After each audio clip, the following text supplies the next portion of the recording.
Here from Kennesaw, Georgia, it was the Kennesaw State Owls hosting the Lipscomb Bisons, and the Bisons came in and took a victory out of the Owls' home court, 91-77, and it was two scores for the Lipscomb Bisons.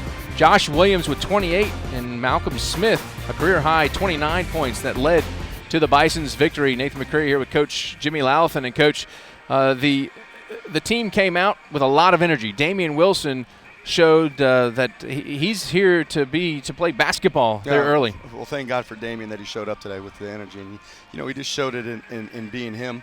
He was getting to the basket. He was finishing. He was offensive rebounding. He just brought us a spark. And like I said, he was who he was. Right.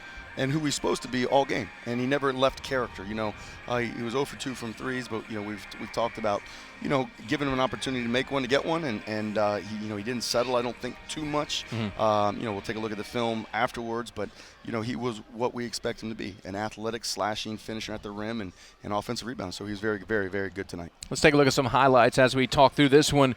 We mentioned Damian Wilson, 25 points, season career high for him. He did 22 versus NKU, and he came out real quick and just provided that spark. You mentioned to me in the coaches show we did Thursday, you got to have energy to play these Atlantic Sun games. Yeah, we weren't outsized today. Mm-hmm. They were the same size as us, and so it wasn't a size issue like when we're playing some of the guys in non-conference where we're just smaller inside, and Damian can play a 2, 3, or 4 for us, and he was very good with that today. But I thought he was just really excelled offensively. Exactly what we want from him.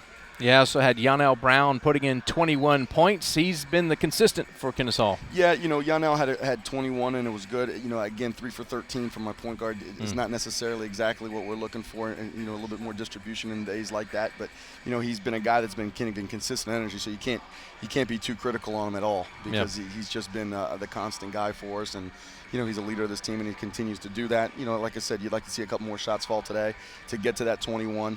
Again, you're going to give him a game like this with the season he's put together. Yeah. Well, you don't expect a team to come into the Convocation Center and hit 14 for 27 from beyond the arc. How do you overcome something like that? We lost Josh Williams in transition. I mean, just not knowing where we've identified the best scorer on their team.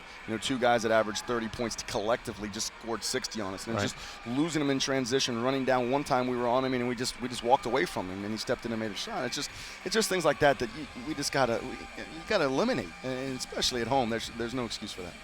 Well, Coach, you have another game this coming week, Thursday, January 22nd. It's versus Stetson, 0-3, looking for that first win. We're going to come back in battle. We're going to see who's going to be ready to play. I expect each one of them to, and I'll be ready to get going with them, and we'll get after it on Monday with practice. Well, don't forget to follow the Owls on KSUOwls.com.